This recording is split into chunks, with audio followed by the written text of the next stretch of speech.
কার কার নতুন বছর কেমন যাচ্ছে সেটা জানি না, তবে আমাদের নতুন বছর হচ্ছে রান্নাবান্না দিয়ে শুরু করতে হয়। হ্যাঁ লোকজন, আসসালামু আলাইকুম, হ্যাপি নিউ ইয়ার সবাইকে নতুন বছরের অনেক অনেক শুভেচ্ছা। এই তো এখন বাজে হচ্ছে ভোর 3টা। আমি উঠে গিয়েছি রান্নাবান্না করার জন্য, কারণ আমাদের সারাদিন কোনো গ্যাস থাকে না, রাত 11টা পর্যন্ত কোনো গ্যাস থাকে না। আমাদের যা রান্নাবান্না করা সকল কিছু হচ্ছে এই রাত পর্যন্ত রান্না করতে হয়। এই জন্য এই সকল কিছু আমি সন্ধ্যাবেলা থেকে গুছিয়ে গেছে রেখে দিই, তারপর হচ্ছে ভোর রাতে উঠে রান্নাবান্না করি। এটা হচ্ছে আমাদের শীতের দিনের একটা শাস্তি। আর কে কে কোথায় যাচ্ছে নতুন বছর ঘোরাঘুরি করতে বা কে কী করছে জানি না, কিন্তু আমার নতুন বছর কাটছে ফুলকপির সাথে। যেহেতু এখন শীতকাল, তো এখন তো ফুলকপির সাথে নতুন বছরটা কাটার সময়। যাই হোক, এই আমি এখানে অনেক কিছু রান্না করব, পুরো একদিনের রান্না করতেছি।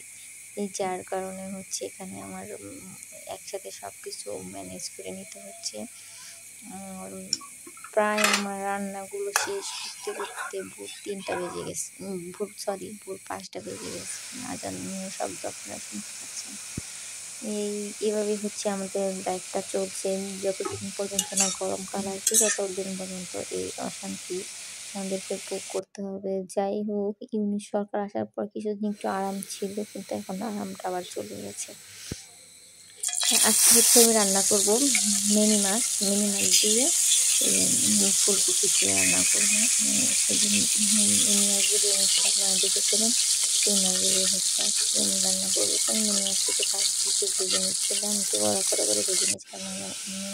নরম টাইপের, তাহলে ভেঙে দিয়েছি। আমি মাছটা খুব কড়া করে ভেজে নিয়েছি। আর তারপর আমি মশলা আগে কষিয়ে নিয়েছিলাম। আর ওদিকে হচ্ছে আটাটা গোলায় নিলাম।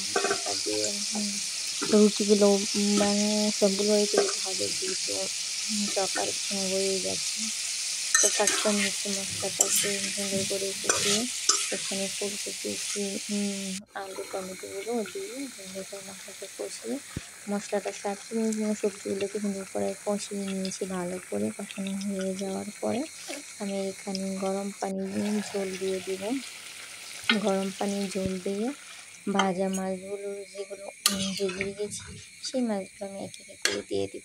দিয়ে এই তো আমার এইদিকে তরকারিটা রান্না করে নেব।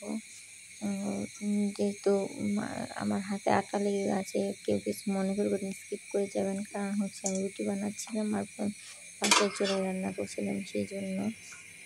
তো আমি দিয়ে একটু চেপে দিব, দিয়ে একটা ঢাকনা দিয়ে দিব। তাহলে 2-3টা বলক উঠলে হয়ে যাবে, যেহেতু সকল কিছুই হালকা কুক করা। সেই জন্য এটা রান্না করতে বেশি সময় লাগবে না। তাছাড়া বলেন তো, আপনারা নতুন বছর কে কী করছেন বা কে কোথায় যাচ্ছেন, অবশ্যই আমাকে কমেন্টে জানান। যদিও আমি এবার বের হতে পারছি না, হচ্ছে একটু অসুবিধা আছে, সেই জন্য। তারপর এই তো আমার রান্নাটা হয়ে গেল। ফুলকপি দিয়ে মিনি মাছের তরকারিটা রান্না হয়ে গেছে। পাশের চুলায় হচ্ছে ডাল সিদ্ধ বসিয়েছি, এক পাতিল ডালও রান্না করে ফেলছি। তাহলে সারাদিন চলে যাবে। এখন যেহেতু শীতকাল, টমেটো দিয়ে ডাল খেতে খুবই মজা লাগে। কার টমেটো দিয়ে ডাল খেতে ভালো লাগে অবশ্যই কমেন্টে জানাবেন। তো আমি হচ্ছে এখানে ডালটাকে রান্না করে নিয়েছি। এখন একটু উপরে একটু ধনিয়া পাতা দিয়ে দিলাম। আগে তেলের বাগারটা দিয়ে দিয়েছি, এখন একটু ধনিয়া পাতা দিয়ে ধনিয়া পাতার ঘ্রাণটা কিন্তু অনেকে আছে ধনিয়া পাতার ঘ্রাণটা সহ্য করতে পারে না, কিন্তু ধনিয়া পাতাটা আমাদের প্রয়োজন। একটা সবজি, যেহেতু এটা সবুজ কালার, আর সবুজ যত প্রকারের সবজি আছে সবগুলো আমাদের জন্য খুবই উপকারী। তারপরে যেতে জিনিসগুলো ভেঙে থেকে আমি কিছু গুঁড়া চিংড়ি মাছ রেখেছিলাম, ছোটো ছোটো চিংড়ি মাছ। আজকে বুঝতেই পারিনি চিংড়ি মাছগুলো যে এত গুঁড়া, দেখলাম হালকা ছোটো ছোটো। তারপর তো কেনার পর আমি বেকুব হয়ে গেছি রে, আমি এটা কী কিনলাম। যাই হোক, এটা যেহেতু কিনে ফেলেছি, ফালানো তো যাবে না, এই জন্য এগুলো আমি একটু ভেজে নিচ্ছি। এগুলোকে আমি ভর্তা বানাবো। চিংড়ি মাছ ভর্তা খেতে কিন্তু হেবি ভালো লাগে। এই তো আমি এগুলোকে ভেজে নিলাম। তার হচ্ছে আমার বাচ্চার জন্য কিছু পপকর্ন ভেজে রাখলাম, কারণ সারাদিনের বেলা খাবে। এই ছিল আমার আজকে মিনি ব্লগ। আমার রান্নাবান্নাগুলো কেমন লাগবে অবশ্যই জানাবেন। এবং নিত্য নতুন প্রতিদিনের ব্লগগুলো দেখতে চাইলে আমার পেজটাকে ফলো দিয়ে রাখবেন। লাইক কমেন্ট শেয়ার করতে কিন্তু ভুলবেন না। Thank you more for watching.